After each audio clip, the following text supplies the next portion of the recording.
wabarakatuh. Shalom, Om Swastiastu, Namo Buddhaya, salam kebajikan bagi kita semua.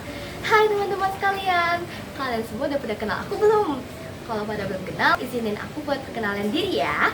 Hai teman-teman, kenalin nama aku Jamelia Swananda Putri dari kelas 10 BC1.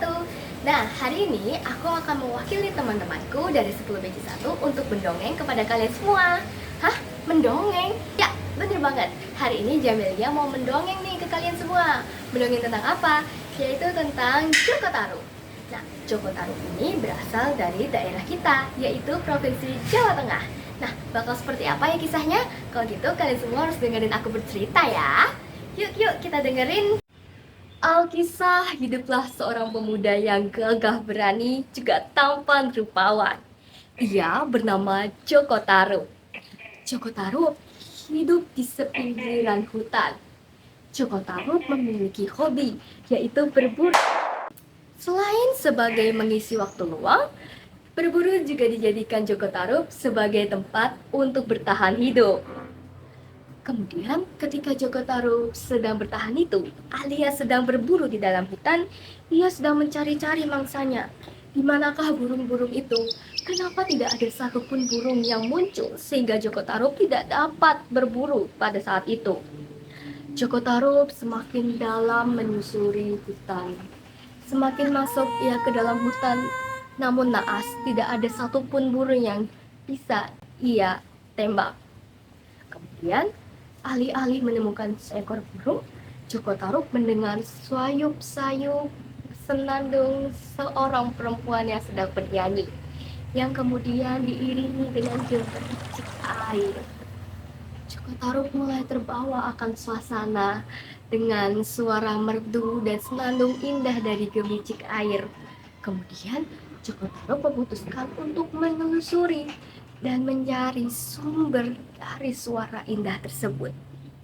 Joko Tarub masuk, kemudian menelusuri dan masuk ke dalam hutan. Kemudian ia menemukan sebuah telaga.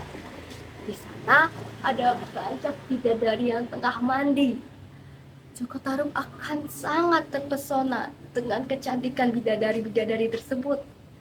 Kemudian suatu ide terlintas dalam otaknya Joko Tarub. Bagaimana jika aku mengambil salah satu selendang mereka dan menjadikan mereka sebagai istriku? Pikir Joko Tarub. Kemudian Joko Tarub segera mengambil selendang milik bidadari. Kemudian Joko Tarub pun langsung bersembunyi di semak-semak. Ketika para bidadari tersebut telah selesai mandi, mereka pun bersiap untuk segera pulang ke asal mereka, yaitu di Kahyangan. Tapi salah satu dari bidadari tersebut berteriak mengatakan bahwa selendang miliknya telah hilang. Oh tidak, bagaimana ini? Selendang milikku tidak ada. Seharusnya aku letakkan di atas batu ini, ucap Niwang Wulan, bidadari yang selendangnya telah diambil oleh Joko Tarub. Kemudian temannya pun menimpali. Ya ampun Nawang Wulan, bagaimana ini? Kalau selendang kamu tidak ada, kamu tidak bisa pulang. Kita sudah terlalu lama di sini. Kita harus segera pulang ke Kahyangan, ucap temannya. Kemudian mereka semua sepakat untuk meninggalkan Nawang Wulan sendirian di telaga itu dan kembali ke tempat asal mereka. Nawang Wulan begitu sedih karena ia telah ditinggal sendirian di telaga itu. Kemudian ia duduk di salah satu batu dan menangis sejadi-jadinya di sana.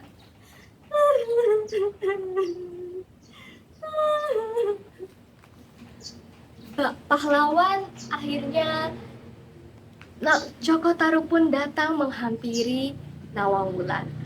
Dengan alih-alih menyembunyikan selendangnya di dalam kantung bajunya, Joko Tarub pun mendekati Nawang Wulan yang tengah menangis. Wahai nona manis, mengapa engkau menangis? Suara tangismu begitu keras dan menyayat hatiku dari kejauhan, ucap Joko Tarub. Kemudian Nawang Wulan pun menceritakan mengapa ia menangis. Joko Tarub pun memberikan tawaran kepada Nawamulan untuk pulang bersama dengan dirinya ke rumahnya. Mengiyakan ajakan dari Joko Tarub, Nawamulan pun akhirnya pulang bersama Joko Tarub ke kediamannya. Berhari-hari secara bersama-sama, Joko Tarub dan Nawamulan akhirnya pun jatuh cinta. Mereka pun memutuskan untuk menikah. Tahun demi tahun dan waktu demi waktu telah berlalu. Kini Nawamulan telah menjadi seorang istri. Sudah semestinya Nawamulan sebagai seorang istri mengerjakan pekerjaan rumah seperti mencuci baju, memasak untuk keluarga, dan juga mencuci piring setelah makan. Sebagaimana seorang Nawamulan adalah bidadari, ia memiliki suatu kekuatan, suatu keajaiban, dan suatu kesaktian. Nawamulan pernah berkata kepada suaminya, apabila ketika ia sedang memasak nasi, janganlah ada siapapun yang membuka periuk nasinya.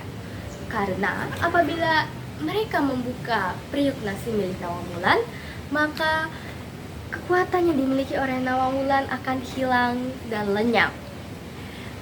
Maka dari itu, suatu saat ketika Nawamulan sedang memasak nasi, ia memasukkan sehelai padi ke dalam penanak nasi tersebut. Ketika Joko Tarub yang diam-diam penasaran akan sihir milik istrinya, ia pun membuka penanak nasi tersebut. Ia bingung dan terkejut. Bagaimana mungkin selama ini Nawamulan bisa memasak nasi yang melimpah dan cukup untuk dimakan oleh satu keluarga hanya dengan satu helai padi. Namun bukan itu masalahnya. Kini Nawamulan sudah tidak dapat lagi menggunakan kekuatannya karena Joko Tarub sudah membuka periuk nasi miliknya itu. Kini ketika Nawamulan ingin memasak nasi, dia harus menggunakan beras yang ada di rumah sebagai persediaannya.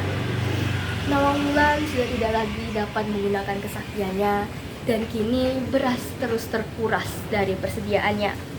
Sampai ketika beras di dalam rumah pun sudah mulai habis. Nawamulan sudah tidak tahu lagi bagaimana ia ingin memberi makan keluarganya. Nawamulan pun mencoba untuk terus mencari beras di dalam rumahnya. Siapa tahu masih ada beras di sana. Nawamulan mencari, dan mencari. Alih-alih menemukan beras, Nawamulan justru menemukan sesuatu yang selama ini telah ia cari, yaitu adalah selendang yang telah diambil oleh Joko Tarub ketika ia mandi dulu. Nawamulan sontak sangat terkejut. Ia pun memutuskan untuk pulang pada malam itu juga. Dan namun sebelum Nawamulan pergi untuk pulang, ia pun masuk ke dalam mimpi suaminya dan berpesan di sana. Wahai suamiku, kini sudah waktunya aku untuk pergi. Terima kasih karena telah memberikan kebahagiaan yang sangat amat kepada diriku selama ini. Kini aku serahkan Nawangsi, putri kita, kepadamu, ucap Nawamulan. Kemudian Nawamulan pun menggunakan selendangnya, ia pulang ke kahyangan. Dan saat ini, ketika Joko Tarub bangun, ia sudah tidak lagi menemukan sang istri dimanapun. Kini hanya ada Joko Tarub dan Nawangsi sebagai anaknya. Dan ia berjanji untuk selalu mencintai dan menyayangi Nawangsi sebagaimana hanya ia keluarganya saat ini. Tamat. Dan itu tadi adalah kisah tentang Joko Tarub yang berasal dari daerah kita, yaitu Provinsi Jawa Tengah. Sangat menarik bukan? Selain itu, Joko Tarub juga memiliki pesan moral nih teman-teman. Kira-kira pesan moralnya apa? Nanti aku tulis di bawah ya. Terima kasih teman-teman yang udah dengerin aku berdongeng. Semoga ini bisa menjadi pembelajaran buat kita semua. Sekian dari saya. Wassalamualaikum warahmatullahi wabarakatuh. Dadah semuanya.